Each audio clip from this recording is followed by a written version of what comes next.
Hello and welcome my dear students. I am Rushali ma'am from VM Academy Classes Nashik. हम देख रहे हैं हमारे 12th का केमिस्ट्री। हमने स्टार्ट किया है chapter number 8 transition and inner transition element. मतलब ये D block and F block element की प्रॉपर्टीज़ के बारे में हमें देखना है। तो लास्ट लेक्चर में हमने इलेक्ट्रॉनिक कन्फिग्रेशन और थोड़ा सा इंट्रोडक्शन देखा था। आज का है लेक्चर नंबर 2। आज के लेक्चर में हमें देखने trends in atomic properties of the first transition series.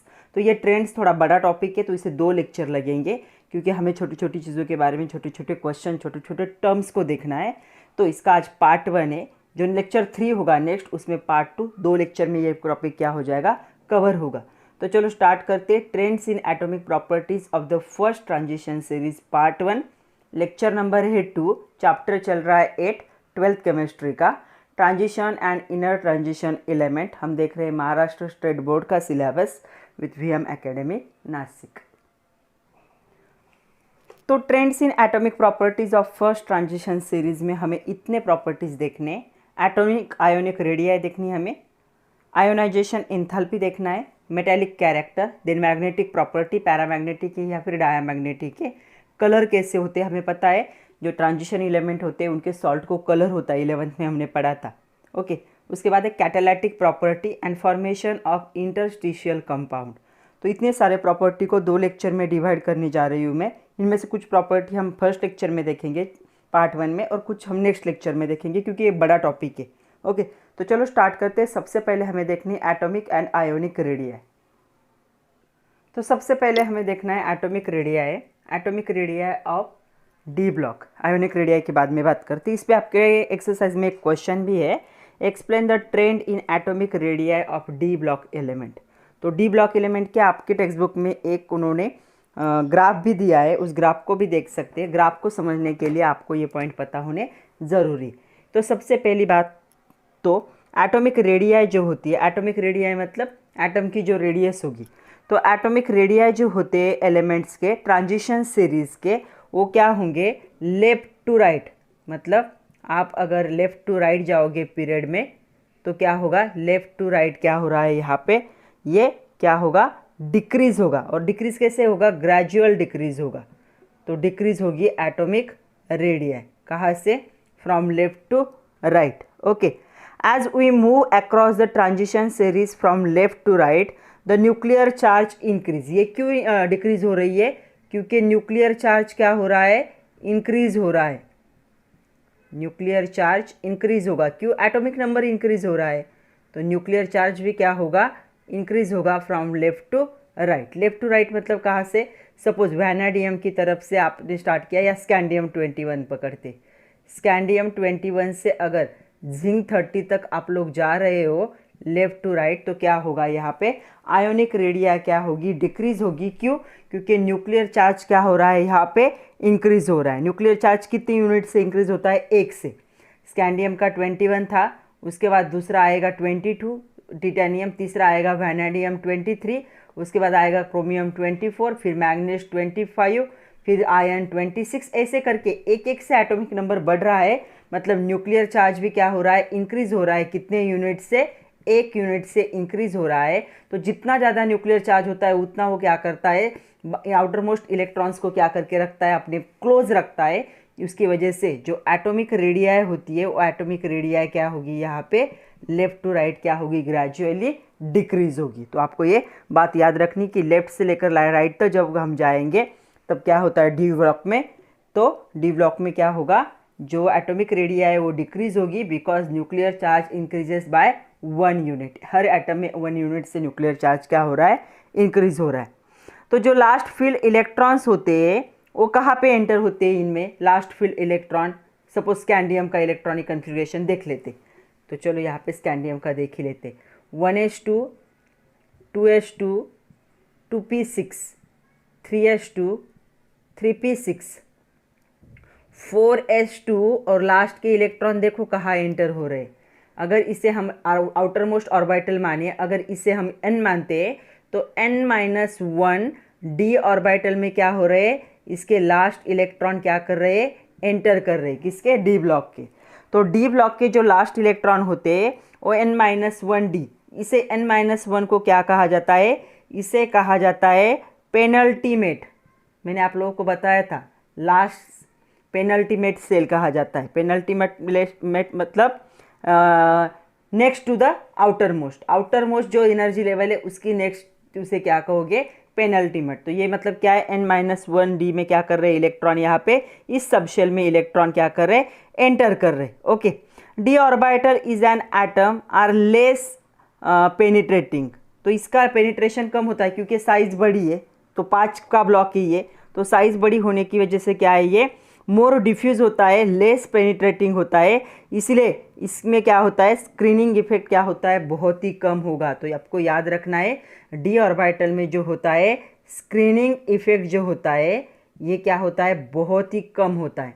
क्यों? क्योंकि इसकी साइज बड़ी होने की वजह से यहाँ पे जो होगा डिफ्यूजन क्या होता है, ज़्यादा होता है, और जो पेनिट्रेशन होता है एटम्स के बीच में वो पेनिट्रेशन क्या होगा, लेस होगा। इसलिए यहाँ पे स्क्रीनिंग इफेक्ट भी क्या होता है, स्मॉल होता है लेकिन कैसे होता है, स्मॉल होता है। तो स्क्रीनिंग इफेक्ट क्या होगा, यहाँ पे स्मॉल होगा। ये क्या करेगा रिजल्ट, इसके वजह से जो इफेक्टिव न्यूक्लियर चार्ज है वो क्या जो होगा, इंक्रीज होगा। जैसे ही एटॉमिक नंबर इंक्रीज होगा तो स्क्रीनिंग इफेक्ट कम होने की वजह से जो न्यूक्लियर चार्ज है, या इसे इफेक्टिव न्यूक्लियर चार्ज कहा जाता है, तो न्यूक्लियर चार्ज क्या होगा, यहाँ पे इंक्रीज होगा। तो न्यूक्लियर चार्ज क्या हो रहा है, यहाँ पे इंक्रीज हो रहा है। क्यों? क्योंकि एटॉमिक नंबर भी इंक्रीज हो रहा है ना, एक से एटॉमिक नंबर क्या हो रहा है, इंक्रीज। तो इसका स्कैंडियम का था 21, उसके नेबर का 22, 23, 24, ऐसे क्या है, एक एक से एटॉमिक नंबर इंक्रीज हो रहा है, तो न्यूक्लियर चार्ज इंक्रीज होगा। और स्क्रीनिंग इफेक्ट क्या है, कम है, क्योंकि यहाँ पे ज़्यादा एटम के बीच में पेनिट्रेशन नहीं होता, क्योंकि डी ब्लॉक क्या है, बड़ा है। तो डी ब्लॉक पता है हमें कैसे होता है, यहाँ पे 5 बॉक्स होते हैं, तो 5 बॉक्स होने की वजह से ज़्यादा पेनिट्रेशन नहीं होता। स्मॉल जब होता है PIS तो वहाँ पे पेनिट्रेशन दिखता है या फिर डिफ्यूजन दिखता है, यहाँ पे डिफ्यूजन नहीं होगा, इसलिए स्मॉल स्क्रीनिंग इफेक्ट की वजह से न्यूक्लियर चार्ज ज़्यादा क्यों है, एटॉमिक नंबर क्या हो रहा है, यहाँ पे ग्रेजुअली इंक्रीज हो रहा है, एक एक नंबर से क्या है, कॉन्स्टेंटली इक्वल हो रहा है। तो क्या होगा, एटॉमिक रेडियाई जो होगी gradual decrease across the transition series from left to right. तो लेफ्ट टू राइट जब जाओगे ट्रांजिशन सीरीज में डी ब्लॉक के, तो एटॉमिक रेडियाई क्या होती है, डिक्रीज होती है, कम हो रही है। ओके, दूसरी हमें देखनी है आयोनिक रेडियाई। तो एटम और आयन में हम फर्क है, ये तो हमें पता है। कैसे फर्क है, देखो स्कैंडियम क्या है, एटम है जिसका एटॉमिक नंबर क्या होगा, 21। जब ये एक इलेक्ट्रॉन को लूज कर देता है तब स्कैंडियम क्या हो जाता है, +1 बन जाता है, या 1+ भी लिखते हैं, या सिर्फ इतना ही साइन होता है। तो यहाँ पे 20 इलेक्ट्रॉन्स कितने थे, यहाँ पे 21 थे, यहाँ पे इलेक्ट्रॉन्स क्या हो जाएंगे, यहाँ पे इलेक्ट्रॉन बन जाएंगे 20। तो इसे हम कहेंगे आयन, इसे कहेंगे एटम। अभी हमने एटॉमिक रेडियाई देखी कि लेफ्ट टू राइट क्या होता है, जो पीरियड्स होते हैं डी ब्लॉक में वहाँ पे क्या होती है, एटॉमिक रेडियाई डिक्रीज होती है। अभी हमें देखना है कि आयन जब फॉर्म करता है, मतलब अपने आउटर मोस्ट सेल से जब वो इलेक्ट्रॉन को डोनेट कर देगा, जो आयन बनता है उस आयन की रेडियस कैसे होगी, उसके बारे में अभी हमें डिस्कस करना है। इस पर भी क्वेश्चन आता है, explain the trend observe in the ionic radii of the elements of first transition series. First transition series भी कह सकते हो या डी ब्लॉक भी कह सकते हो। तो आयोनिक रेडियाई जो होती है ट्रांजिशन मेटल में, एलिमेंट्स में, वो क्या होती है, सेम होती है एज एटॉमिक रेडियाई। तो ये क्या होगी, सेम होगी एज एटॉमिक रेडियाई। जो एटॉमिक रेडियाई के लिए हमने देखा वो सेम यहाँ पे भी हमें देखने को मिलेगा, तो सेम होती है। The elements of first transition series shows the variable oxidation state. तो हमें पता है जो ट्रांजिशन एलिमेंट है, लास्ट लेक्चर में भी हमने देखा कि इनका जो ऑक्सीडेशन स्टेट होता है, जिसे हम ऑक्सीडेशन नंबर भी कहते हैं, तो वो क्या होता है, वेरिएबल है, मतलब सिंगल नहीं है। सिर्फ जिंक का क्या है, सिंगल है, बाकी सबके क्या है, 2 या 2 से ज़्यादा क्या है, ऑक्सीडेशन स्टेट है।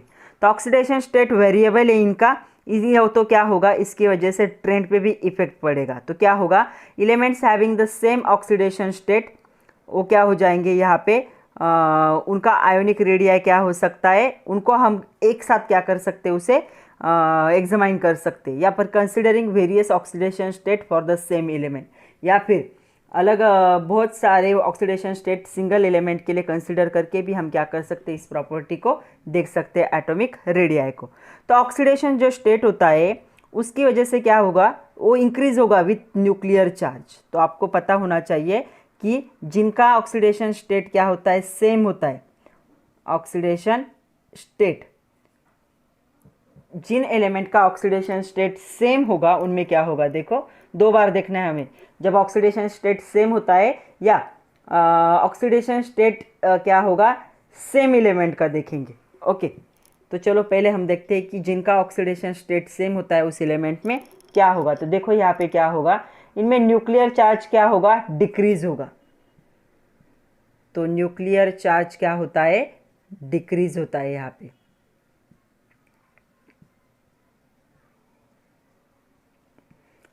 ओके, ग्रेजुअल डिक्रीज होता है। इन आयोनिक रेडियाई वॉज ऑब्जर्व, कहाँ पे, आयोनिक रेडियाई, जब वो आयन फॉर्म करता है तब।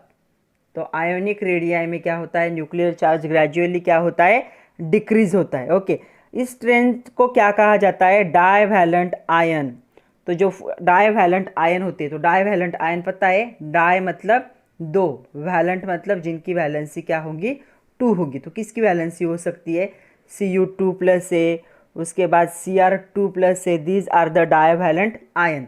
अगर देखा जाए एटॉमिक रेडियाई, तो ये जो Cr होता है, दिख रहा है ना, तो इस Cr का जो एटॉमिक रेडियाई होता है वो ऑलमोस्ट होता है 82 pm पिकोमीटर, और ये जो कॉपर होता है उसका एटॉमिक रेडियाई ऑलमोस्ट होता है 72 pm। तो क्या हो रहा है, क्रोमियम की साइज छोटी, 24 एटॉमिक नंबर, इसका 29 है। तो लेफ्ट टू राइट क्या हो रही है, एटॉमिक रेडियाई क्या हो रही है, डिक्रीज हो रही है। Okay, with higher oxidation state, जिनका ऑक्सीडेशन स्टेट हायर होता है। ओके,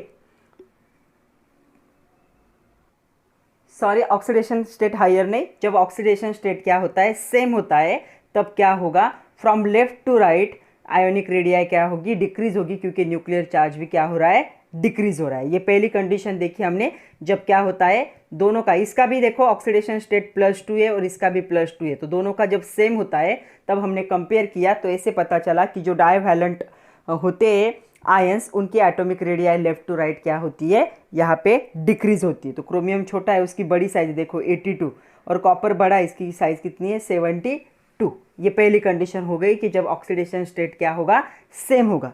दूसरी कंडीशन क्या थी, कि जो होगा ऑक्सीडेशन स्टेट क्या होगा, same element shows the different. तो कुछ एलिमेंट्स ऐसे होते हैं जो क्या करते हैं, +1 भी दिखाते, उसके बाद +2 दिखाते, उसके बाद +3 दिखाते, जैसे मैंगनीज है, +4 दिखाते। तो प्लस ऐसे क्या है, अलग अलग ऑक्सीडेशन स्टेट होते हैं। सेम एलिमेंट तो सेम है, लेकिन ऑक्सीडेशन स्टेट क्या हो रहा है, यहाँ पे चेंज हो रहा है, और इससे भी ज़्यादा होगा, मतलब हायर ऑक्सीडेशन स्टेट होगा इनका।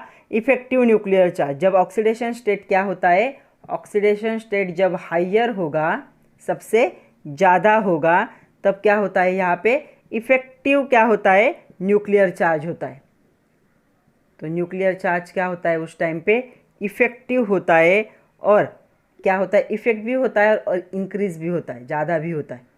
Okay, and it decrease the ionic radii, ये क्या करेगा, आयोनिक रेडिया को क्या करेगा, डिक्रीज करेगा। मतलब सेम जो एटम है, एलिमेंट्स है, उनमें क्या होगा, ऑक्सीडेशन स्टेट अलग अलग होगा। मतलब अगर आप M+ आयन को और M4+ आयन को अगर कंपेयर करोगे, तो इन दोनों में क्या होगा, क्या जो न्यूक्लियर चार्ज, जिसका ऑक्सीडेशन नंबर ज़्यादा, उसका न्यूक्लियर चार्ज क्या होगा, ज़्यादा होगा, और उसकी आयोनिक रेडियाई क्या होगी, डिक्रीज होगी। जितना ज़्यादा न्यूक्लियर चार्ज उतना आयोनिक रेडियाई कम। न्यूक्लियर चार्ज क्या करता है, जो आउटर मोस्ट सेल होता है उसे अपनी तरफ क्या है, खींच लेता है, इसलिए साइज छोटी हो जाती है। मतलब ऐसी साइज थी, और यहाँ पे न्यूक्लियर चार्ज होता है, तो ज़्यादा चार्ज होने की वजह से ये क्या करेगा, इसे थोड़ा सा और क्लोज लाएगा और उसकी साइज छोटी कर देगा। तो जितना ज़्यादा क्या होगा, न्यूक्लियर चार्ज होगा, उतनी एटॉमिक रेडियाई या आयोनिक रेडियाई क्या होती है, कम होती है। तो इसकी आयोनिक रेडियाई ज़्यादा होगी और इसकी क्या होगी, कम होगी, डिक्रीज हो जाएगी आयोनिक रेडियाई। सेम एलिमेंट में सिर्फ अगल आयन अलग अलग है, M+ आयन है, M4+ आयन है, तो इसकी एटॉमिक रेडियाई ज़्यादा होगी और इसकी क्या होगी, कम होगी। ये आपको समझना है। तो क्या होगा, यहाँ पे ionic radii can be observe from the M2+2, यहाँ से यहाँ तक भी ऑब्जर्व हो सकती है, M2 से लेकर M3 तक भी।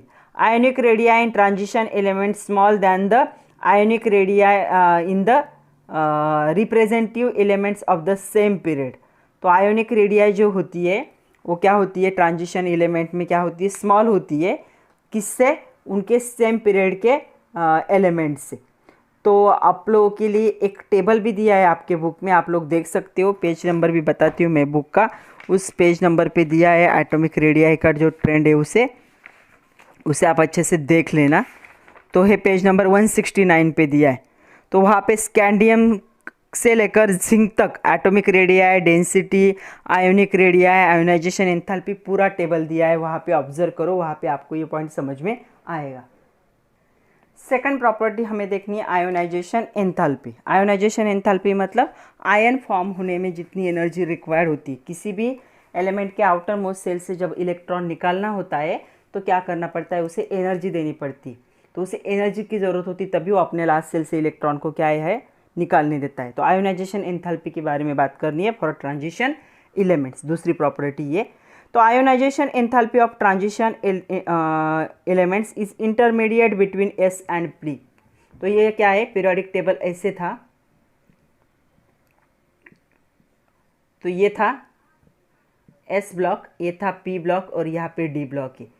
तो ये क्या है, इसके बीच में होगा आयोनाइजेशन एंथैल्पी। तो आयोनाइजेशन एंथैल्पी क्या होगा, intermediate between the S block and P block element, इन दोनों के बीच का क्या होगा, आयोनाइजेशन एंथैल्पी होगा for the D block element. Okay, तो क्या होगा, जो ट्रांजिशन एलिमेंट्स होते हैं वो क्या होते हैं, less electropositive than the group 1 2। तो आपको पता होना चाहिए डी ब्लॉक के जो एलिमेंट है, डी ब्लॉक, वो क्या होते हैं, लेस इलेक्ट्रोपॉजिटिव।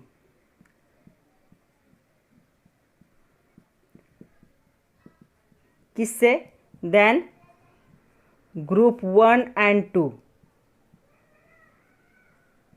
ग्रुप 1 और ग्रुप 2 से क्या होंगे, मतलब जो अल्कली मेटल है एंड अल्कलाइन अर्थ मेटल है उनसे क्या होंगे, लेस इलेक्ट्रोपॉजिटिव होंगे डी ब्लॉक के element. Okay, and they are, क्या होगा यहाँ पे, जो एटॉमिक नंबर होता है वो क्या हो रहा है, ट्रांजिशन एलिमेंट का क्या होगा, इंक्रीज होगा। तो आयोनाइजेशन एंथैल्पी भी क्या होगा, इंक्रीज होगा इन विथ सम इरेगुलरिटीज। तो जब आप क्या करोगे, लेफ्ट से राइट में जाओगे, तो मैं यहाँ पे लिख रही हूँ स्कैंडियम से जिंक की तरफ अगर आप लोग जा रहे हो तो क्या होगा, यहाँ पे जो होता है आयोनाइजेशन एंथैल्पी, ये क्या होगा, इंक्रीज होगा। क्योंकि एलिमेंट जितना इलेक्ट्रोपॉजिटिव होता है उतना आयोनाइजेशन एंथैल्पी उसे कम लगता है। वो खुद से इलेक्ट्रॉन को डोनेट करना चाहता है, उससे आउटर मोस्ट सेल से इलेक्ट्रॉन को खींचने की ज़रूरत नहीं पड़ती। वो खुद चाहता है स्टेबिलिटी के लिए कि अपने लास्ट सेल के इलेक्ट्रॉन को डोनेट कर दे। जैसे ग्रुप 1 और ग्रुप 2 के एलिमेंट के पास एक या दो ही इलेक्ट्रॉन होते हैं, they are ready to donate that electron. तो अब आयोनाइजेशन एंथैल्पी कम होता है। लेकिन जैसे आप इधर से लेफ्ट टू राइट जाओगे तो ये क्या होगा, इंक्रीज होगा। लेकिन इंक्रीज कैसा है, यहाँ पे इरेग्युलर है, ऐसे कोई रेगुलर इंक्रीज नहीं है कि इतने अमाउंट में बढ़ेगा इतने अमाउंट में कम होगा। तो ये जो इंक्रीज होगा फ्रॉम लेफ्ट टू राइट क्या होगा, यहाँ पे इरेगुलर होगा। ओके, तो आयोनाइजेशन एंथैल्पी जो होता है एलिमेंट का, increase from the first ionisation enthalpy to the third ionisation enthalpy. तो फर्स्ट आयोनाइजेशन एंथैल्पी मतलब किसी के आउटर मोस्ट सेल से अगर एक इलेक्ट्रॉन निकालना है, पहला इलेक्ट्रॉन निकलेगा तो उसे कहा जाता है फर्स्ट आयोनाइजेशन एंथैल्पी। तो यहाँ पे मैंने आप लोगों को कल भी बताया था कि जो डी ब्लॉक होते हैं, तो किसी का कोई एग्जाम्पल ले लेते हैं। तो सपोज यहाँ पे मैंने आयन का एग्जाम्पल लिया है, 1s2 2s2, इसका नंबर 26 है, 2p6 3s2 3p6 4s2 3d5। तो क्या होगा, जब फर्स्ट आयोनाइजेशन एंथैल्पी, इसे डिनोट किया जाता है IE1। तो IE1 में आपने 4s के एक इलेक्ट्रॉन को क्या करेगा, वो डोनेट करेगा। नाउ इलेक्ट्रॉनिक कन्फिग्रेशन क्या बन जाएगा, 4s1 3d5। जब आयोनाइजेशन एंथैल्पी 2 आता है, दूसरे आयोनाइजेशन एंथैल्पी में वापस अपने 4s के एक इलेक्ट्रॉन को क्या करेगा, लूज करेगा। अभी इलेक्ट्रॉनिक कन्फिग्रेशन हो जाएगा 4s1 3d6 चाहिए ना यहाँ पे 6।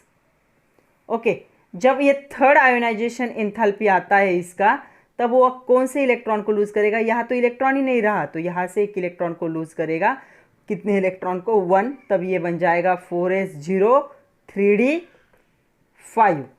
फर्स्ट आयोनाइजेशन एंथैल्पी के बाद ये बन जाता है Fe+, सेकंड आयोनाइजेशन एंथैल्पी के बाद बन जाता है Fe2+, और थर्ड आयोनाइजेशन एंथैल्पी के बाद ये बन जाता है Fe3+। तो ऐसे आयोनाइजेशन एंथैल्पी के बाद क्या होगा, इलेक्ट्रॉनिक कन्फिग्रेशन, मतलब ये पहले अपने आउटर मोस्ट सेल से इलेक्ट्रॉन देगा, पहला इलेक्ट्रॉन, फिर उसी से दूसरा इलेक्ट्रॉन, फिर डी ऑर्बिटल से इलेक्ट्रॉन निकलना शुरू हो जाएगा। तो इसे फर्स्ट और सेकंड आयोनाइजेशन एंथैल्पी कहा जाता है। अभी समझ में आया होगा first, second, third ionisation enthalpy क्या होता है। अभी सुनो, जो होता है ionisation enthalpy for the given element, आपको कोई भी एलिमेंट दिया है, जैसे यहाँ पे आयन दिया है, okay, the first ionisation enthalpy जिसे IE1 कहा जाता है, टू द आयोनाइजेशन एंथैल्पी, जो थर्ड आयोनाइजेशन एंथैल्पी IE3, तो इससे क्या होगा, यहाँ पे इंक्रीज होता है, the increase from the first to, मतलब यहाँ से यहाँ तक जाने तक एनर्जी क्या होगी, इंक्रीज।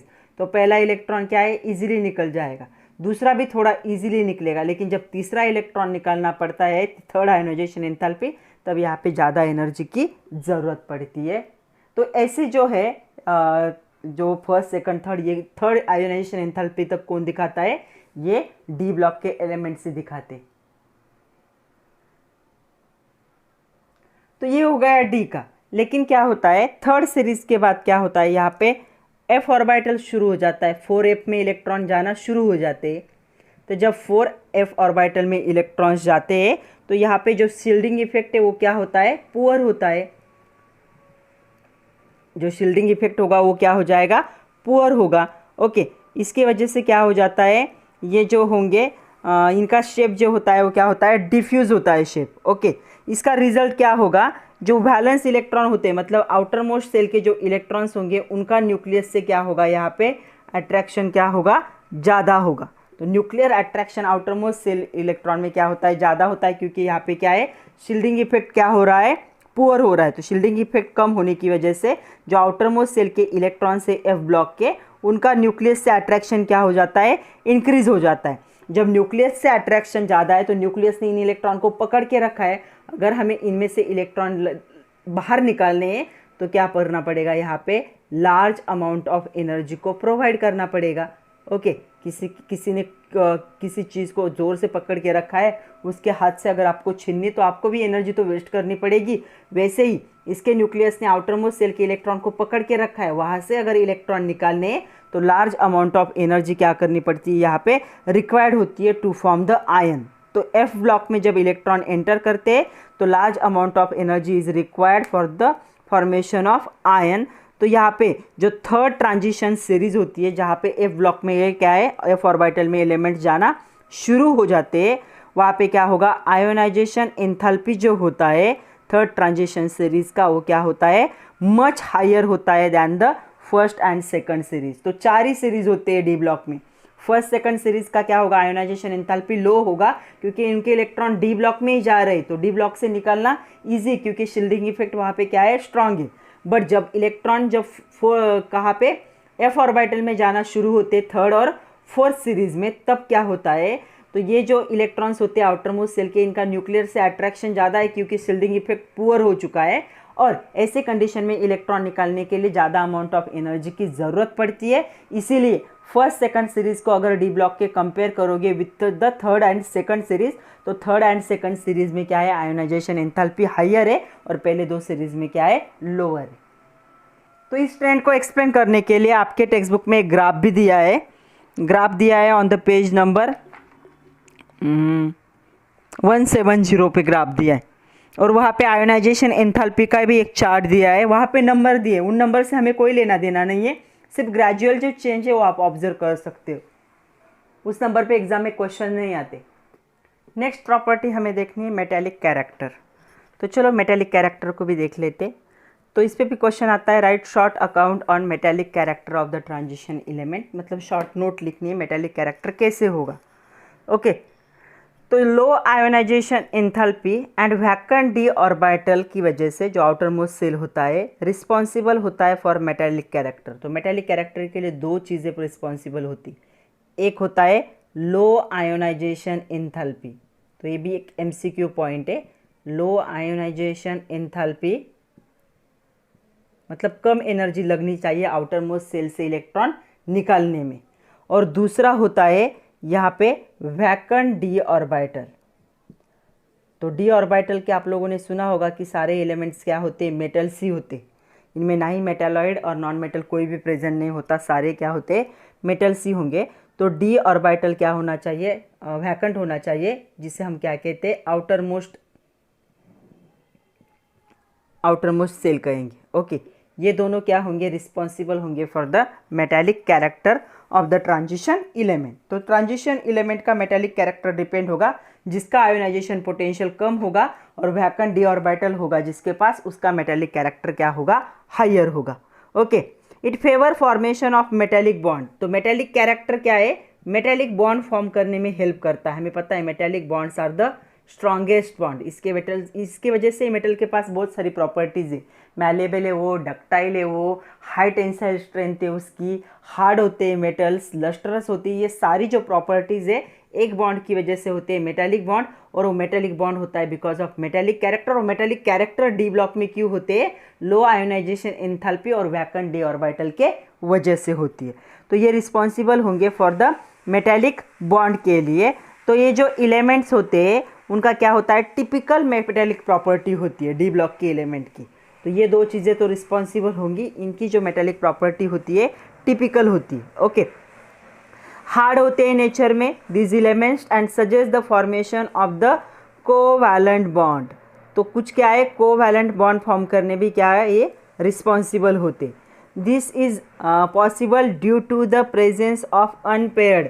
तो n-1 जो डी ऑर्बिटल होता है, इसमें क्या है, अनपेयर्ड इलेक्ट्रॉन अगर होंगे, अनपेयर्ड इलेक्ट्रॉन, तो ये क्या होता है, जो होता है कोवैलेंट बॉन्ड जो होता है उसके फॉर्मेशन में भी क्या होते, इन्वॉल्व होते। ओके, अगर डी के पास क्या है, अनपेयर्ड इलेक्ट्रॉन है तो ट्रांजिशन मेटल क्या करते हैं, सिंपल हेक्सागोनल क्लोज पैक, जिसे हम HCP, याद है ना, HCP, इसे क्या कहा जाता है, simple hexagonal close pack structure. तो ये क्लोज पैक स्ट्रक्चर बनाता है। और दूसरा बनाता है ये क्यूबिक क्लोज पैक स्ट्रक्चर। तीसरा बनाता है ये बॉडी सेंटर क्यूबिक लैटिस। तो ये तीनों भी कर सकता है बिकॉज ऑफ मेटालिक कैरेक्टर। तो मेटालिक कैरेक्टर की वजह से डी ब्लॉक के एलिमेंट क्या कर सकते हैं, इनके स्ट्रक्चर ऐसे होते, simple hexagonal close pack HCP, cubic close pack CCP, और the body centred cubic BCC lattice को क्या है, ये बनाते, इसीलिए इनको क्या कहा जाता है, ट्रू मेटल्स कहा जाता है। ये क्या है, ट्रू मेटल्स है। तो ये होंगी मेटालिक कैरेक्टर, जिसका आयोनाइजेशन एंथैल्पी कम, जिसके डी ऑर्बिटल में वैलेंस इलेक्ट्रॉन, उसका मेटालिक कैरेक्टर ज़्यादा होगा। तो जिनके पास मेटालिक कैरेक्टर होते हैं उनके पास और एक प्रॉपर्टी होती है मेल्टिंग पॉइंट की। तो हमें अभी इसी में देखना है कि जो मेल्टिंग पॉइंट है, जिसे हम MP कहते हैं, मेल्टिंग पॉइंट का ट्रेंड कैसे होगा in the first transition series, इनके एलिमेंट के बीच में।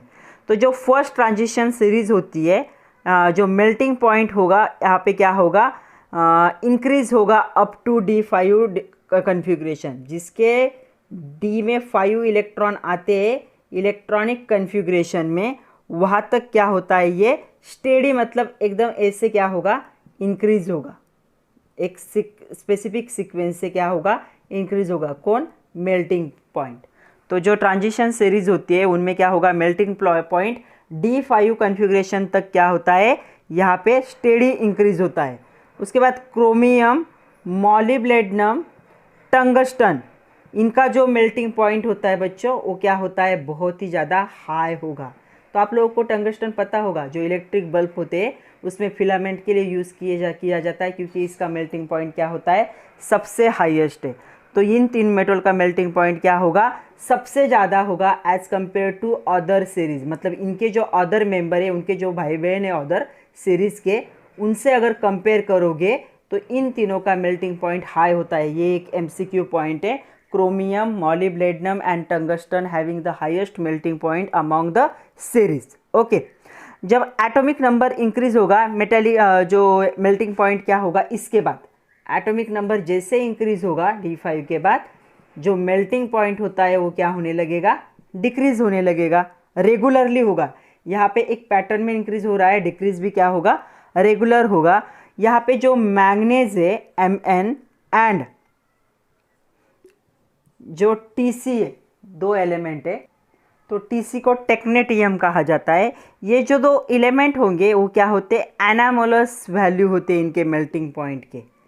तो इनके मेल्टिंग पॉइंट के क्या होंगे, एनामोलस वैल्यू होंगे, मैंगनीज एंड द, क्योंकि इनके इसमें क्या है D5, ये भी D5 में, ये भी D5 में, तो इनका D5 कॉन्फ़िगरेशन है। यहाँ तक इंक्रीज होगा और इसके बाद डिक्रीज होगा, मतलब देखो यहाँ तक इंक्रीज हो रहा है, इसके बाद डिक्रीज होगा, यहाँ पे आ गया Mn, दिख रहा है ना, यस दिख रहा है। उसके बाद यहाँ पे इंक्रीज हो रहा है, यहाँ पे Tc, उसके बाद तो ये जो पीक है मतलब वो ऊपर पीक पे होंगे, तो क्या होगा, इनका वैल्यू एनामोलस वैल्यू होगा दोनों का, क्योंकि दोनों का क्या है D5 कॉन्फ़िगरेशन होता है। Okay, hardness, melting point, metallic properties, transition element के क्या इंडिकेट करते हैं, metallic atoms held strongly by metallic bond with covalent character. तो ये क्या दिखाते हैं, ये तीनों प्रॉपर्टी कि मेटेलिक बॉन्ड प्रेजेंट है लेकिन उनमें थोड़ा सा कोवैलेंट कैरेक्टर है। फजांस रूल देखा था हमने, याद करो उसे।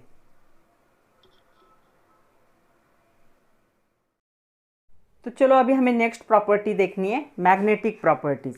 तो मैग्नेटिक प्रॉपर्टीज क्या होगी ट्रांजिशन एलिमेंट की। उससे पहले आपके टेक्स्ट बुक में एक्सरसाइज में कुछ क्वेश्चन, इसमें क्वेश्चन दिए कैन यू रिकॉल में। तो पहला क्वेश्चन उन्होंने पूछा है, what happen when magnetic field is applied to the substances. अगर सब्सटेंसेस पे, कोई भी सब्सटेंस है, सपोज ऐसा एक सब्सटेंस है, इस पे अगर मैग्नेटिक फील्ड को क्या किया जाएगा, अप्लाई किया जाएगा, तो क्या इफेक्ट होगा, ऐसा क्वेश्चन है। तो जब बच्चों की, जब किसी भी सब्सटेंस पे मैग्नेटिक फील्ड को जब अप्लाई किया जाता है तब क्या होता है, यहाँ पे एक तो क्या होगा, वो मैग्नेट की तरफ क्या होगा, अट्रैक्ट होगा, या फिर दूसरी क्या हो सकती है, मैग्नेट से वो क्या होगा, यहाँ पे रिपेल होगा। ओके, एकदम स्ट्रांगली नहीं, वीकली भी हो सकता है, थोड़ा सा अट्रैक्शन हो सकता है या थोड़ा सा रिपल्शन, तो दोनों में से कोई एक कंडीशन दिखाएगा। तो यहाँ पे मैग्नेटिक फील्ड जब सब्सटेंस पे अप्लाई किया जाता है तो ये दो कंडीशन दिखती है। तो इन दोनों कंडीशन को एक नाम दिया गया, एक को दिया गया नाम पैरामैग्नेटिक और दूसरे को नाम दिया गया डायामैग्नेटिक। याद आया कहाँ पे सुना था हमने, जब हमने 11th में देखा था मोलिकुलर ऑर्बिटल थ्योरी MOT, उसमें हमने देखा था जो मोलिक्यूल्स थे उनका इलेक्ट्रॉनिक कन्फिग्रेशन, और वहाँ से हमने ये दो टर्म देखे थे, पैरामैग्नेटिक और डायामैग्नेटिक होते क्या है। तो क्या है उसी में आपके दूसरा क्वेश्चन है कैन यू रिकॉल में, what is the meant by the term paramagnetic and diamagnetic. तो पैरामैग्नेटिक का मीनिंग क्या होगा, ऐसी फिनोमिनन जिसमें सब्सटेंस क्या होता है, अट्रैक्ट होता है। जब सब्सटेंस क्या होगा, अट्रैक्ट होगा, अट्रैक्शन भले ही वीक क्यों ना हो, तो हम यहाँ पे लिख रहे हैं weekly attracted towards the magnetic field. तो मैग्नेटिक फील्ड की तरफ ये कब क्या होता है, वीकली अट्रैक्ट होता है। क्यों, क्योंकि इसके पास क्या होते हैं, अनपेयर्ड इलेक्ट्रॉन्स होते हैं। तो इसके आउटर मोस्ट सेल में क्या होंगे, अनपेयर्ड इलेक्ट्रॉन्स, तो वो क्या होगा, अट्रैक्ट, मतलब जिस भी सब्सटेंस के या एलिमेंट्स में आउटर मोस्ट सेल में अनपेयर्ड इलेक्ट्रॉन होंगे वो मैग्नेट की तरफ अट्रैक्ट होगा, उसे क्या कहा जाता है, पैरामैग्नेटिक इन नेचर, जैसे कि O2 था, ऑक्सीजन। डायामैग्नेटिक क्या होता है, ये क्या होगा, रिपेल होगा, भले ही वीकली भी क्यों ना हो, तो ये क्या होगा, repels from the magnetic field. तो मैग्नेटिक फील्ड से ये रिपेल होता है, क्यों, क्योंकि इसके आउटर मोस्ट सेल में क्या होते हैं, पेयर्ड इलेक्ट्रॉन होते हैं। ओके, तो जो पेयर्ड इलेक्ट्रॉन होते हैं, इसके पास कोई भी अनपेयर्ड इलेक्ट्रॉन नहीं है, ऑल इलेक्ट्रॉन्स आर पेयर्ड, तो वो क्या है, वीकली रिपेल होगा, मतलब थोड़ा सा रिपेल, अट्रैक्ट नहीं होगा, इसे कहा जाता है डायामैग्नेटिक इन नेचर। तो पैरामैग्नेटिक, डायामैग्नेटिक, ऐसे दो टर्म ऑलरेडी हमने इसका और भी डिस्ट्रीब्यूशन देखा है, पैरामैग्नेटिज्म, फेरोमैग्नेटिज्म, ये भी हमने पढ़ा है, तो वो भी हमें पता है कि ये होता है। तो ये सिर्फ समझ लो, paramagnetic, diamagnetic, attracted towards magnetic field paramagnetic, repelled by magnetic field diamagnetic. इसमें अनपेयर्ड इलेक्ट्रॉन होते हैं और इसमें क्या होते हैं, पेयर्ड इलेक्ट्रॉन्स होते। अब इस प्रॉपर्टी को देखते। तो चलो अभी पैरामैग्नेटिक डायमैग्नेटिक समझ में आया है। अभी हम देखते हैं कि ट्रांजिशन जो एलिमेंट्स होते हैं उनके मैग्नेटिक प्रॉपर्टीज़ कैसे होंगे, मैग्नेटिक प्रॉपर्टीज़ को रिस्पॉन्स कैसे होता है। तो जो कंपाउंड होती है ट्रांजिशन एलिमेंट्स के, उनके मैग्नेटिक प्रॉपर्टी होते हैं due to presence of unpaired electrons in the atom and ion. जिस एटम और आयन के पास अनपेयर्ड इलेक्ट्रॉन होते हैं वो सारे क्या करते हैं, यहाँ पे मैग्नेटिक प्रॉपर्टीज़ को शो करते हैं। किसकी वजह से? अनपेयर्ड इलेक्ट्रॉन, चाहे वो एटम में हो, डी ब्लॉक में होते हैं, या फिर आयन फॉर्म करने के बाद भी होता है। तो एटम और आयन में जो अनपेयर्ड इलेक्ट्रॉन होंगे उनकी वजह से क्या होंगे, ट्रांजिशन मेटल में ये मैग्नेटिक प्रॉपर्टी को एग्जिबिट करते। तो इनके पास मैग्नेटिक प्रॉपर्टी होंगे क्योंकि उनके पास अनपेयर्ड इलेक्ट्रॉन भी है। तो यहाँ पे देखो, अमॉन्ग द ट्रांजिशन मेटल, इनमें से आयन, कोबाल्ट एंड निकेल, ये क्या होते हैं, ये होते फेरोमैग्नेटिक कहा जाता है इनको। ओके, मतलब जब मैग्नेटिक फील्ड अप्लाई किया जाएगा externally, all unpaired electron in these metals and there compounds align in the direction of the applied magnetic field. तो ये क्या है, जब भी मैग्नेटिक फील्ड अप्लाई किया जाता है, जितने भी अनपेयर्ड इलेक्ट्रॉन है एक लाइन में क्या हो जाते हैं, अलाइन हो जाते हैं due to magnetic field. Okay, और ये जो मैग्नेटिक प्रॉपर्टी होती है ये क्या है, एक एनहांस प्रॉपर्टी इनकी। तो ये जो मैग्नेटिज्म होगा इसकी वजह से क्या करेंगे, ये एक्वायर क्या करते हैं, परमानेंट मैग्नेटिक मोमेंट। तो इनकी क्या होगी, परमानेंट क्या होगी, मैग्नेटिक, परमानेंट मैग्नेटिक मोमेंट होगी। जितने भी फेरोमैग्नेटिक होते हैं इनकी क्या होती है, परमानेंट मैग्नेटिक क्या होती है, मोमेंट होती है ड्यू टू फेरोमैग्नेटिक नेचर। किसकी, आयन, कोबाल्ट एंड निकेल, ये परमानेंट मैग्नेटिज्म को शो करते हैं क्योंकि ये क्या है, फेरोमैग्नेटिक है। तो ये फेरोमैग्नेटिक हो गए और इनका क्या होगा, परमानेंट मैग्नेटिक क्या होगी, इनकी मोमेंट होगी। ओके, उसके बाद जो अनपेयर्ड इलेक्ट्रॉन्स होते हैं वो क्या करते हैं, स्मॉल मैग्नेटिक फील्ड को क्या करते हैं, मतलब स्मॉल मैग्नेटिक मोमेंट में राइज होता है। तो अनपेयर्ड इलेक्ट्रॉन की वजह से जो अनपेयर्ड इलेक्ट्रॉन होंगे डी ब्लॉक में वो क्या करते हैं, give rise small magnetic field. तो यहाँ पे क्या होता है, राइज होता है क्या, स्मॉल मैग्नेटिक फील्ड। ओके, इसे ही हम क्या कहते हैं, मैग्नेटिक फील्ड को थोड़ा सा राइज होता है, उसे क्या कहा जाता है, मैग्नेटिक मोमेंट कहा जाता है। यही होता है magnetic moment. Okay, due to spin angular moment and orbital angular moment. क्या है, स्पिन एंगुलर मोमेंट, अपनी क्या करेंगे, ये इलेक्ट्रॉन क्या हो रहे, स्पिन हो रहे, and orbital angular moment, orbit में भी क्या हो रहे, इलेक्ट्रॉन मूव हो रहे। तो जो फर्स्ट रो होगा ट्रांजिशन एलिमेंट का वो क्या करता है, it contribute from the orbital angular moment in the quenched and hence can be neglected. तो इनका क्वेंच मतलब थोड़ी सी इम्प्योरिटी ऐड करने के बाद इनका मैग्नेटिक मोमेंट क्या होता है, कम हो जाता है और ये क्या है, निग्लिजिबल है। तो स्पिन का जो फॉर्मूला है वो फॉर्मूला दिखाया जाता है, mu is equal to under root n n plus 2, ये होता है bm में। ओके, तो ये क्या है, बोहर्स क्या कहा जाता है इसे, मैग्नेटम, इसका यूनिट है बोहर्स मैग्नेटम। तो ये बोहर्स मैग्नेटम में यहाँ पे होता है, n क्या होगा यहाँ पे, n is the number of unpaired electron, और म्यू क्या होगा, मैग्नेटिक मोमेंट, और इसका यूनिट होता है bm, बोहर्स मैग्नेटम। तो आपको ये फॉर्मूला याद रखना है, ये फॉर्मूला यूज़ किया जाता है to find out magnetic moment of the element. यहाँ पे n रिप्रेजेंट करेगा नंबर ऑफ अनपेयर्ड इलेक्ट्रॉन, यहाँ पे ऑर्बिटल का नंबर नहीं लेना है, n क्या होगा, नंबर ऑफ अनपेयर्ड इलेक्ट्रॉन्स। तो इसे यूज़ करके हम क्या कर सकते हैं, म्यू को फाइंड आउट कर सकते हैं, मैग्नेटिक मोमेंट को फाइंड आउट कर सकते हैं। इस पे न्यूमेरिकल भी देखने हैं हमें। तो by using this formula we can calculate the magnetic moment of each and every element. तो किसी भी एलिमेंट का हम क्या कर सकते हैं, अगर हमें अनपेयर्ड इलेक्ट्रॉन पता है तो किसी का भी हम मैग्नेटिक मोमेंट क्या कर सकते हैं, यहाँ पे कैलकुलेट कर सकते हैं। अभी जो ये मैग्नेटिक मोमेंट है इसका जो मेजरमेंट है, मैग्नेटिक मोमेंट को म्यू से दिखाया जाता है, इसका जो मेजरमेंट है ये क्या बताता है, ये जो मेटल कॉम्प्लेक्सेस होते हैं फर्स्ट रो ट्रांजिशन एलिमेंट, जब हम देखेंगे कोऑर्डिनेशन केमिस्ट्री, तब हमें देखना है कि कॉम्प्लेक्स क्या होते। तो हमारा नेक्स्ट चैप्टर वही है, 9 नंबर का कोऑर्डिनेशन कंपाउंड। तब हम देखेंगे कि कॉम्प्लेक्स क्या होते। तो ये क्या करते हैं, डी ब्लॉक के एलिमेंट क्या है, कॉम्प्लेक्सेस फॉर्म कर सकते हैं फर्स्ट रो के एलिमेंट। क्यों? Because of their magnetic moment. So form the magnetic moment mu, measurement of the metal complex of the first row element, the number of unpaired electron can be calculate. अगर आपको magnetic moment पता है तो number of unpaired electron को भी हम क्या कर सकते हैं, कैलकुलेट कर सकते। तो यहाँ पे क्या है, वहाँ पे स्पिन फॉर्मूला यूज होता है सिर्फ। तो मैग्नेटिक मोमेंट क्या होगा, directly related to the number of electrons. तो ये क्या है, डायरेक्टली क्या होगा, रिलेटेड होगा किससे, नंबर ऑफ अनपेयर्ड इलेक्ट्रॉन। क्योंकि सिर्फ अनपेयर्ड इलेक्ट्रॉन पता होंगे तो भी हम इसे क्या कर सकते हैं, कैलकुलेट कर सकते by using the formula. So mu will be vary directly with the number of unpaired electron. जैसे नंबर ऑफ इलेक्ट्रॉन क्या होते हैं, वैरी होते हैं, म्यू भी क्या होगा, वैरी होगा, मतलब चेंज होगा। तो अनपेयर्ड इलेक्ट्रॉन पे ही बेस है, तो इससे कि वो क्या होगा, वैरी होगा। तो जो मैग्नेटिक मोमेंट होता है जो एक सॉल्यूशन का एक्सपेरिमेंट से जिसे डिटरमाइन किया जाता है के, और या किसी सॉलिड स्टेट के लिए, सॉल्यूशन के लिए भी डिटरमाइन किया जाता है, और जो सॉलिड स्टेट होता है सब्सटेंस का उसके लिए भी किया जाता है। तो किसके लिए किया जाता है, सेंट्रल मेटल के लिए।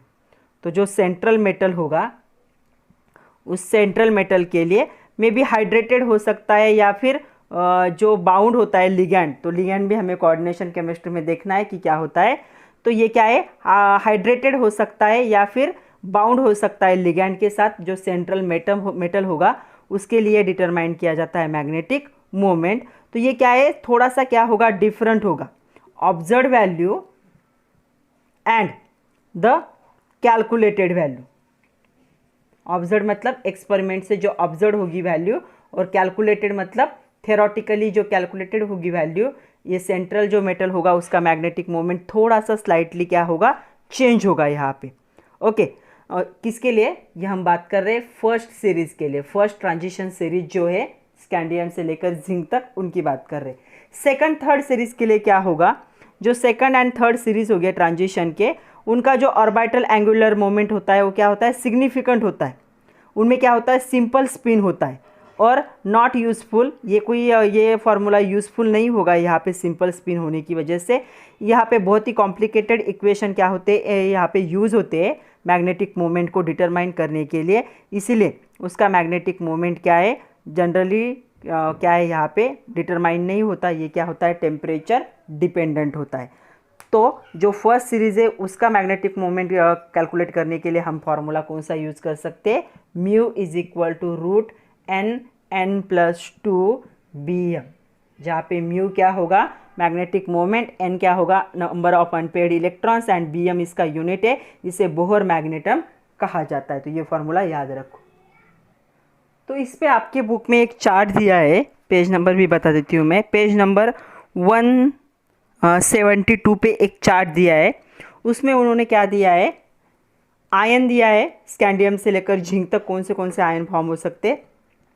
आउटर मोस्ट इलेक्ट्रॉनिक कन्फिग्रेशन दिया है, नंबर ऑफ अनपेयर्ड इलेक्ट्रॉन दिए, कैलकुलेटेड मैग्नेटिक मोमेंट और एक्सपेरिमेंटल मैग्नेटिक मोमेंट दिया है, जिसमें थोड़ा सा वेरिएशन है। अच्छे से ऑब्जर्व करो उस टेबल को। उस टेबल पे क्वेश्चन नहीं आते, लेकिन उन्होंने दिखाया है कि कैसे वेरिएशन आएंगे। तो ये आपकी इन्फॉर्मेशन के लिए टेबल दिए कि कैसे होंगे experimental value and calculated value. चलो अभी इस पर कुछ क्वेश्चन है, ट्रू और फॉल्स बताना है आपको। अगर फॉल्स है तो करेक्ट भी करना है। पहला स्टेटमेंट है, the elements of first transition series shows the variable oxidation state. Yes, वो वेरिएबल ऑक्सीडेशन स्टेट दिखाते हैं, लास्ट लेक्चर में देखा हमने, तो ये ट्रू है। सेकंड क्वेश्चन है, the transition elements are more electropositive than elements of group 1 and 2। No, ये फॉल्स है, लेस इलेक्ट्रोपॉजिटिव है। सबसे ज़्यादा इलेक्ट्रोपॉजिटिव एलिमेंट कौन से है, ग्रुप 1 के और 2 के। तो ट्रांजिशन एलिमेंट क्या होंगे, इनसे लेस इलेक्ट्रोपॉजिटिव हो सकते हैं, मोर इलेक्ट्रोपॉजिटिव होना पॉसिबल नहीं है।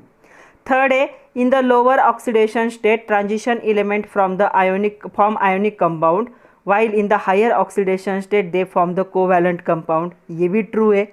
अगर ऑक्सीडेशन नंबर क्या होगा, कम होगा तो वो आयोनिक कंपाउंड बनाएंगे, और ज़्यादा होगा तो वो कोवैलेंट कंपाउंड बनाएंगे। तो ये करेक्ट स्टेटमेंट है, मतलब ट्रू है। फोर्थ वाला देखो, chromium has the highest melting point among the elements of the first transition series. तो फोर्थ वाला भी क्या है, ट्रू है, क्रोमियम का पहले सीरीज में सबसे ज़्यादा मेल्टिंग पॉइंट है।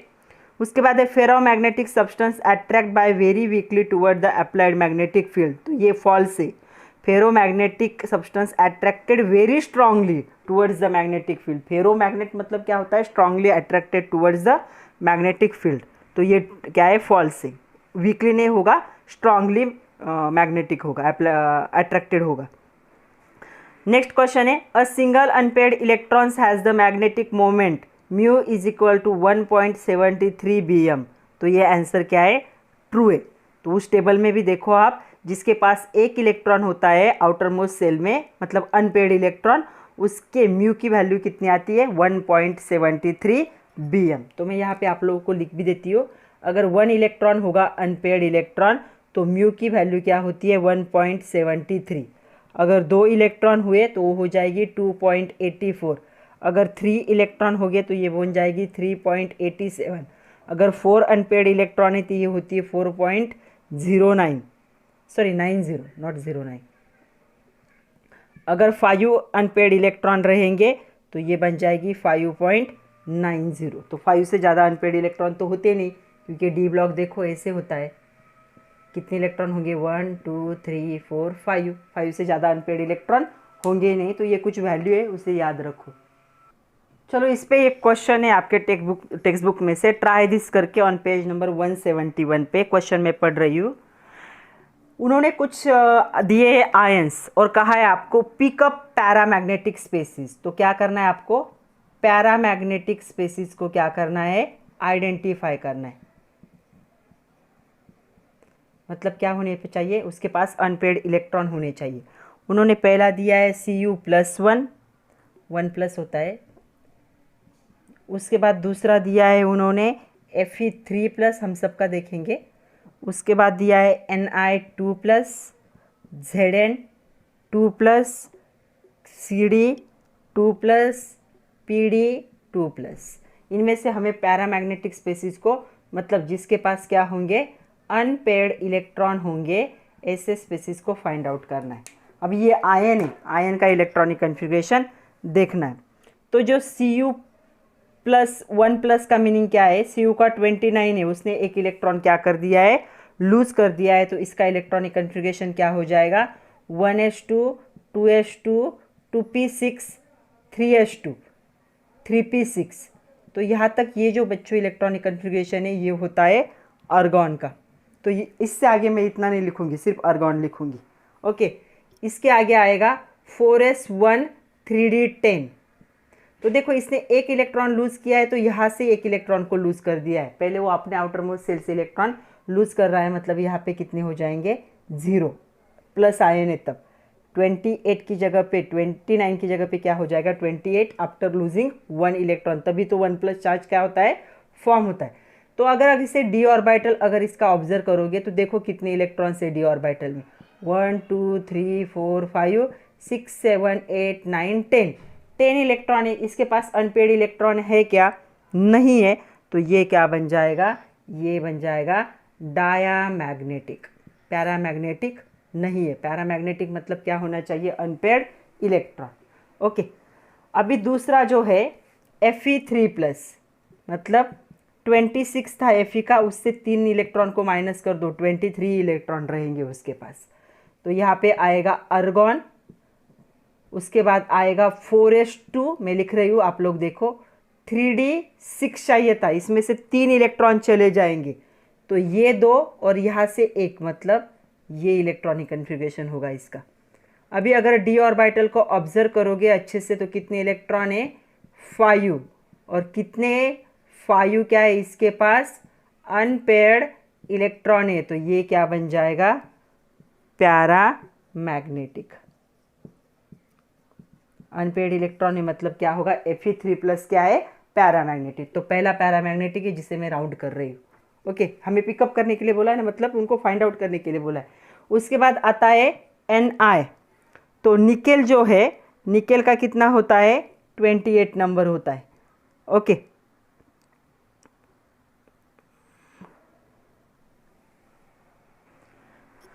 तो 28 में से 2 चले जाएंगे क्योंकि 2+ आयन है ना, तो कितना बन जाएगा 26। तो आर्गॉन, आर्गॉन के साथ होगा 4s2 3d8। तो 2 इलेक्ट्रॉन उसे डोनेट करने, तो यहाँ से 2 इलेक्ट्रॉन उसने क्या कर दिए, लूज कर दिए, तो ये बन जाएगा 0। डी में कितने इलेक्ट्रॉन से देखो, कितने दिख रहे, 8, 1 2 3 4 5 6 7 8। कितने अनपेड इलेक्ट्रॉन इसके पास, 2 अनपेड इलेक्ट्रॉन। तो ये भी क्या होगा, पैरा मैग्नेटिक। अनपेड इलेक्ट्रॉन एक भी होगा तो भी क्या बन जाएगा, पैरा मैग्नेटिक। तो ये निकेल 2+ भी क्या है, पैरा मैग्नेटिक है। उसके बाद आता है Zn2+।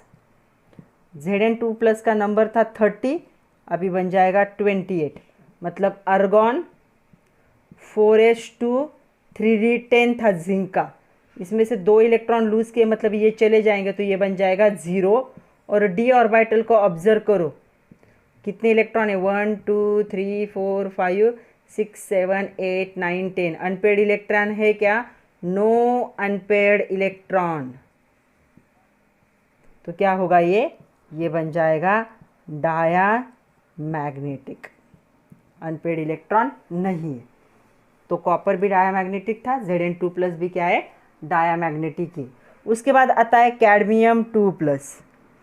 कैडमियम का जो इलेक्ट्रॉनिक कन्फिग्रेशन है वो क्या होगा, इसका नंबर होता है 48। 48 में से 2 चले जाएंगे, तो इसका होगा क्रिप्टॉन का इलेक्ट्रॉनिक कन्फिग्रेशन। और क्रिप्टॉन में होता है 4s2 3d10।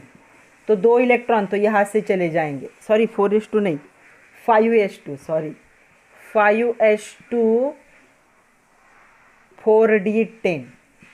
तो ये 2 इलेक्ट्रॉन उसने क्या कर दिए, डोनेट कर दिए, तो ये 0।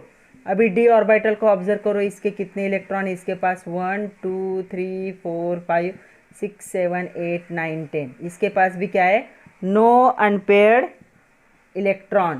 तो ये भी क्या हो जाएगा, डाया मैग्नेटिक इन नेचर। तो ये डाया मैग्नेटिक था, ये डाया मैग्नेटिक था, ये CD भी क्या है, डाया मैग्नेटिक है। अभी लास्ट का देखते हैं PD। तो PD2+ देखते हैं, ये डाया मैग्नेटिक है या फिर पैरामैग्नेटिक है। PD का नंबर है बच्चों 46। ओके, तो देखो क्या होगा, क्रिप्टॉन और 2 माइनस करने के बाद 44 ही बन जाएगा। 5s2 4d6 होगा इसका।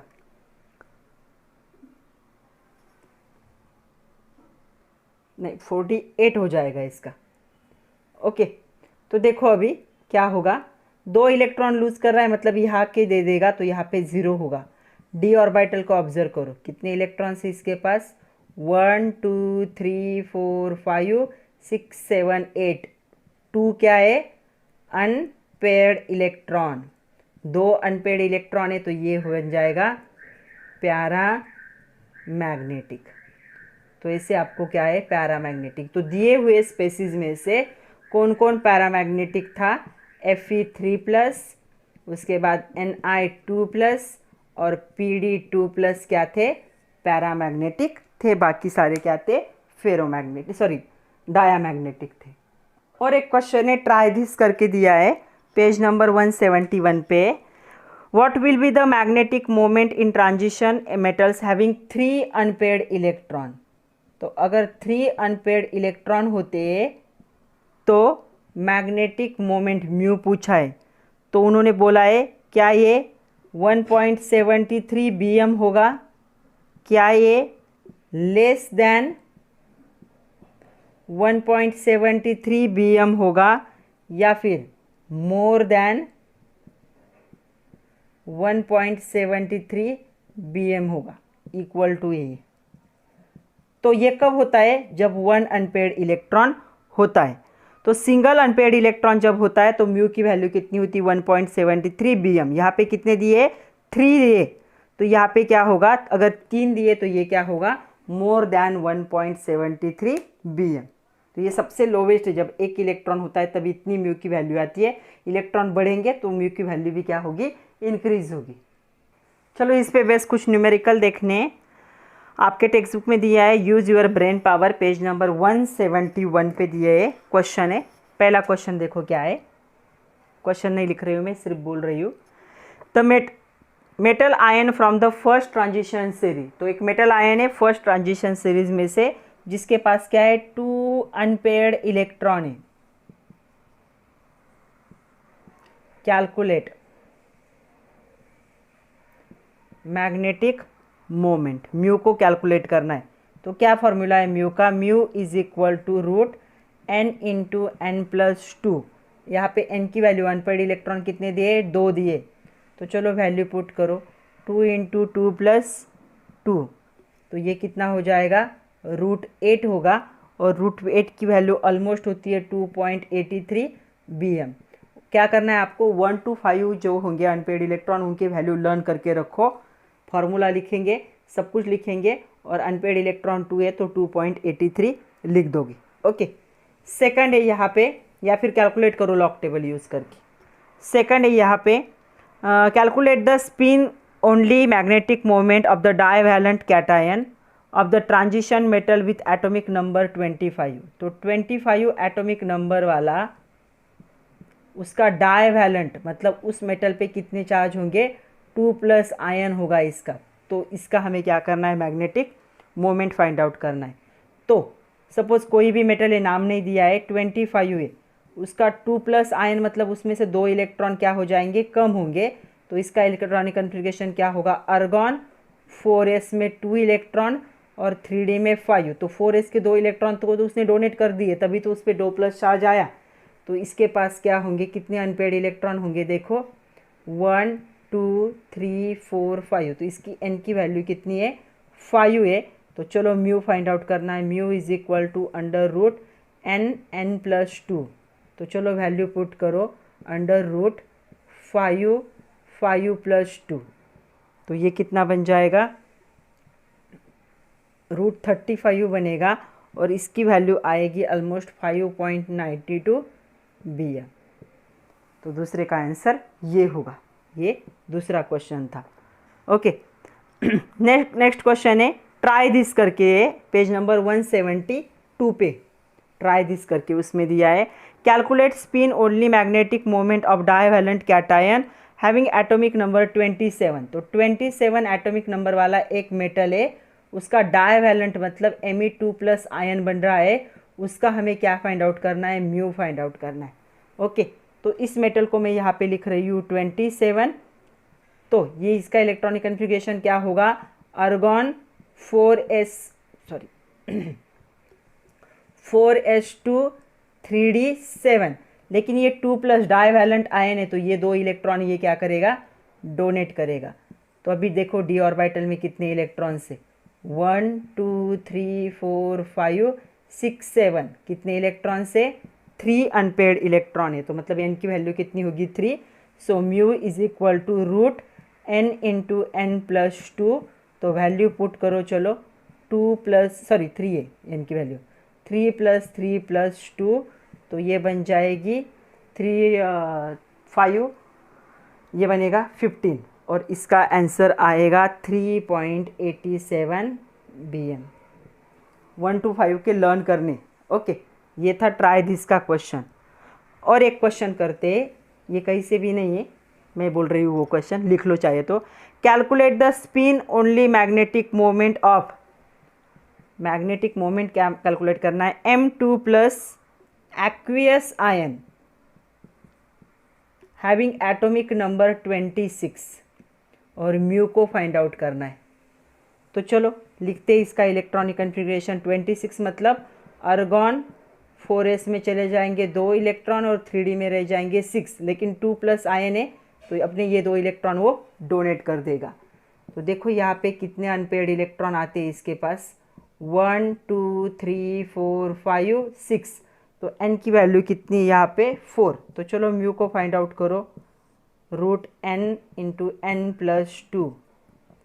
तो क्या होगा यहाँ पे, 4 इंटू 4 प्लस 2, तो ये बन जाएगा 24। ये ऑलमोस्ट होगा 4.90 BM। तो ये होगा 4.90 BM। लास्ट का एक क्वेश्चन है, क्वेश्चन बता रही हूँ, calculate the magnetic moment of Fe3+ ion. Fe3+ ion का क्या करना है, हमें मैग्नेटिक मोमेंट कैलकुलेट करना है। आयन का इलेक्ट्रॉन उन्होंने बताया है 26 से। ओके, तो Fe3+ आयन, तो Fe का इलेक्ट्रॉनिक कॉन्फ़िगरेशन होगा आर्गॉन 4s2 3d6। लेकिन ये 3+ है, 3 इलेक्ट्रॉन, तो 2 यहाँ के इलेक्ट्रॉन लूज करेगा और 1 यहाँ का इलेक्ट्रॉन लूज करेगा। तो देखो डी ऑर्बिटल में कितने इलेक्ट्रॉन से अच्छे से 1 2 3 4 5 एन अनपेयर्ड इलेक्ट्रॉन कितने यहाँ पे 5 होंगे। तो म्यू की वैल्यू कैलकुलेट करो। 5 फॉर्मूला लिखना भूल गई, n इंटू एन प्लस 2, तो क्या होगा 5 5 + 2, ये बन जाएगा 35 और इसका आंसर होगा 5.92 BM। तो ऐसे क्या है 1 to 5 जो अनपेड इलेक्ट्रॉन है उनका आप लोग क्या कर लो, याद कर लो, तो आपको क्या है इजी हो जाएगा। सिर्फ अनपेड इलेक्ट्रॉन देखना है, फार्मूला पुट करना है और आपको पता होगी वैल्यू, वो वैल्यू क्या करोगे, लिख दोगे। तो आज के लिए इतना ही था बच्चों। आज हमने 4 प्रॉपर्टीज़ देखे।